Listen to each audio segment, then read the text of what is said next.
my student. After that short break, let us proceed, and this time we're going to look velocity of sound waves. The thing which you should note here, remember sound wave travel through three media: solid, liquid, and gases.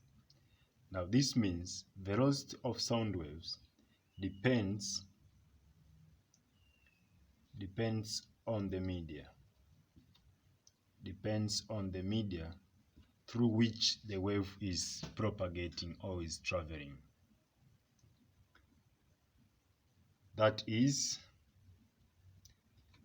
to say, if the media is solid, velocity of sound wave is given by under root of a constant E, this should be capital letter E, divided by density. Therefore, is the under root is the square root of E divided by density. This you must know like that, where E is called elasticity of solid media, is the constant called elasticity of solid media, sometimes called Young modulus, where Re is density of the solid. It depends of the density of solid. It depends on the media itself, which kind of solid you have.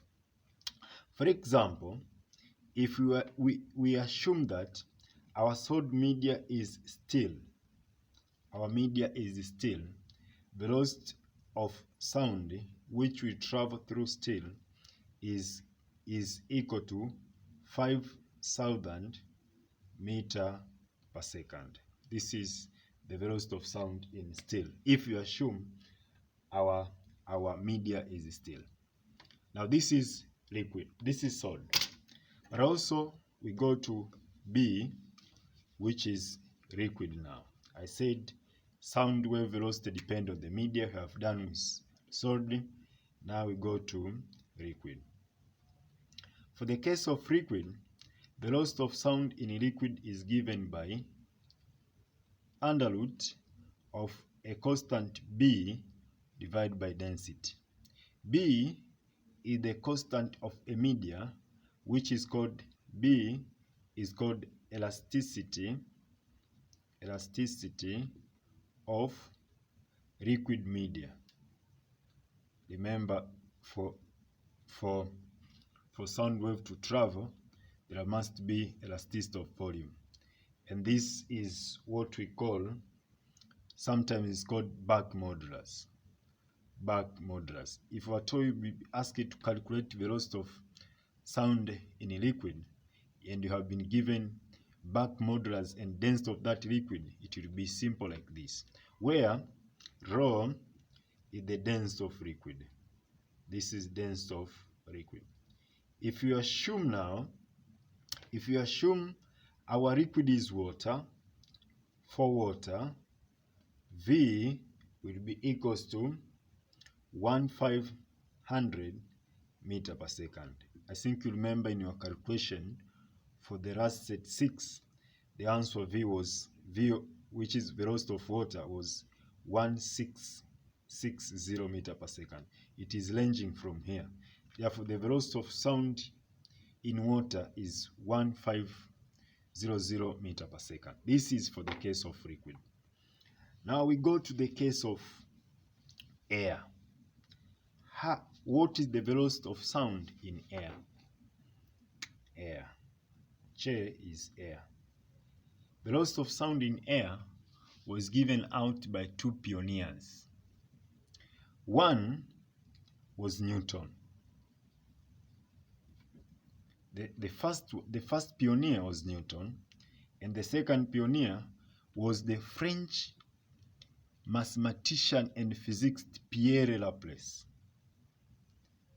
These two pioneers, they tried to discuss how we can find velocity of sound in air. Now let us begin with Newton. let us begin with Newton. According to Newton,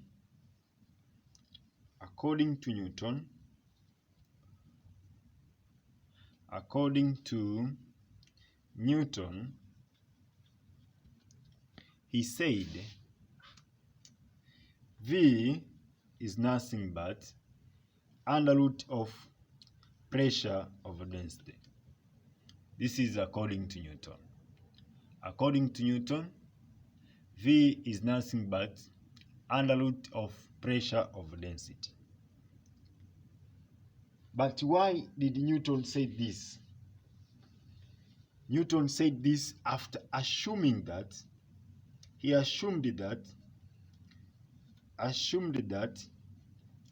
during compression and their function, there is no change in pressure, no change in temperature. During compression and their functions, which are the features of longitudinal waves and whose member is sound waves, there is no change in temperature. Due to this, Newton's come up with the formula which is saying velocity of sound in air is given by under root of pressure, because remember in compression layer function there is change in pressure, under root of pressure over density of the what? Density of air. This is according to Newton. Now at STP, according to Newton, at STP we want to prove to see if V of air is correct. At STP, pressure is given by density. Pressure is given by density GH. But remember, for us to measure pressure, we normally use mercury, because air will give us a very big value. Because its densities, its height will be very large. Now, at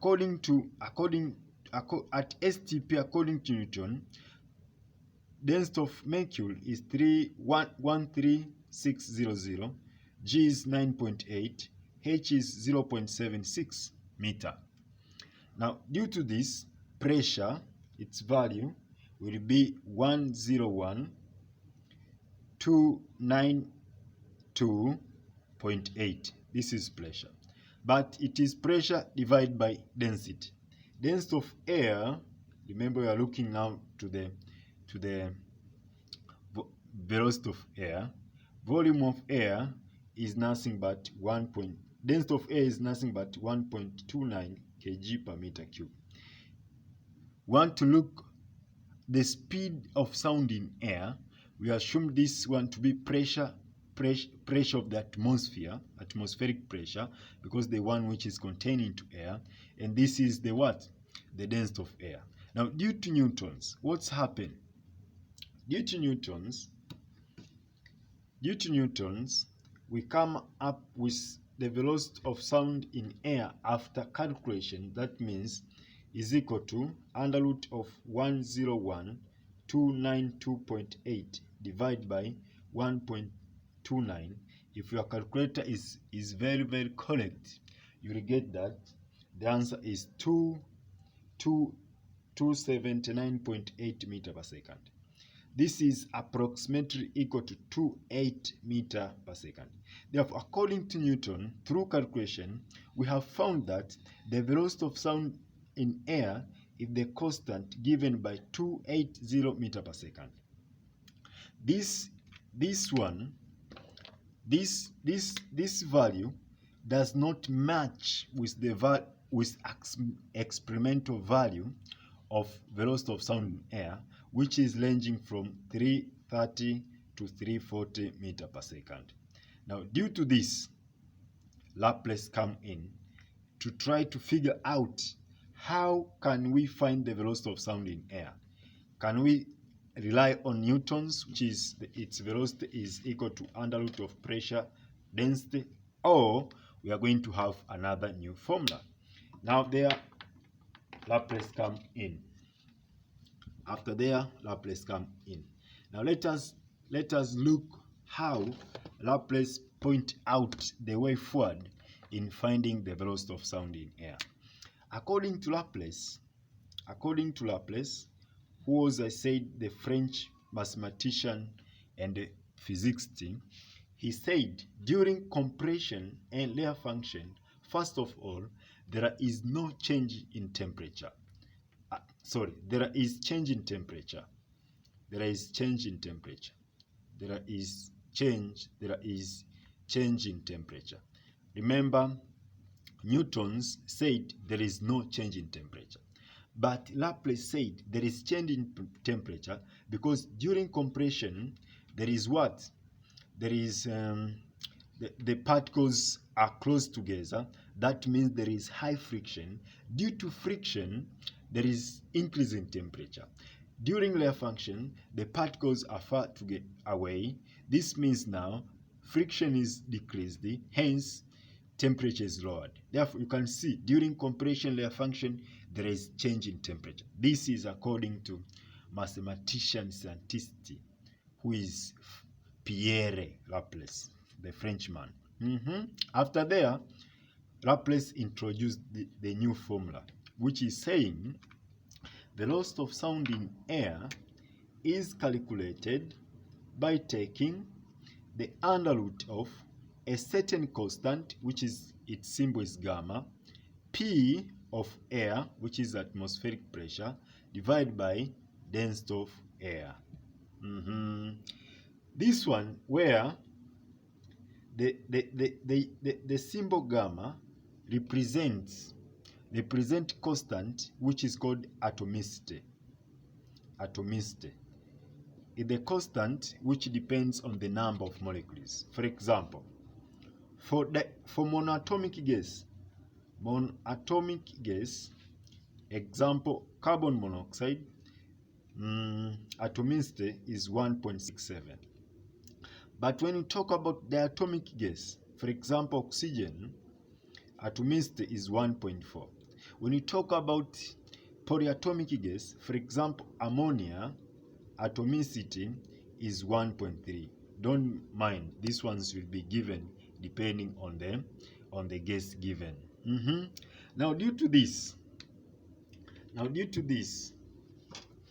Laplace come up with the velocity of sound in air as follows. Thus,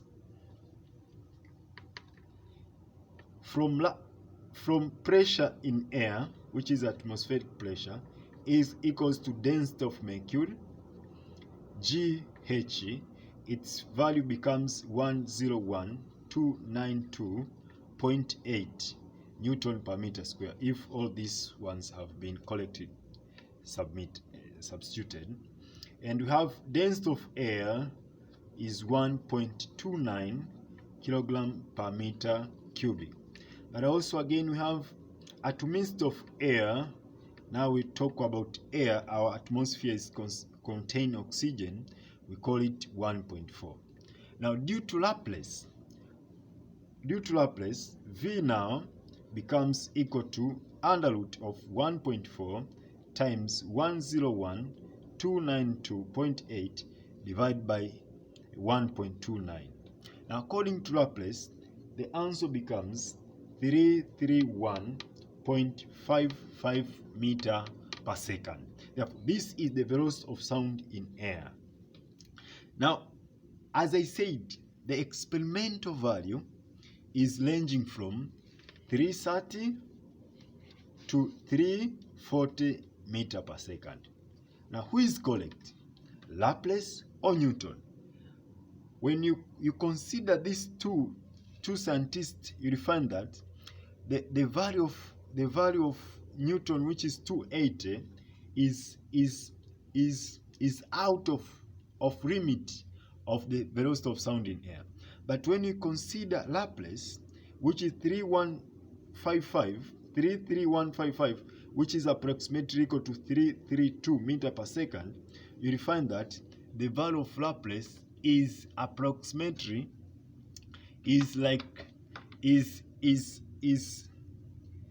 approximately equal to experimental value of velocity of sound in air. Now, due to this factor, the velocity of sound in air is calculated by using Laplace formula, which is, for you to calculate the velocity of sound air, you need to use V equals to under root of a constant, which is atomic state, brought about by assuming compression layer function, there is change in pressure, P, which is atmospheric pressure, divided by density of air.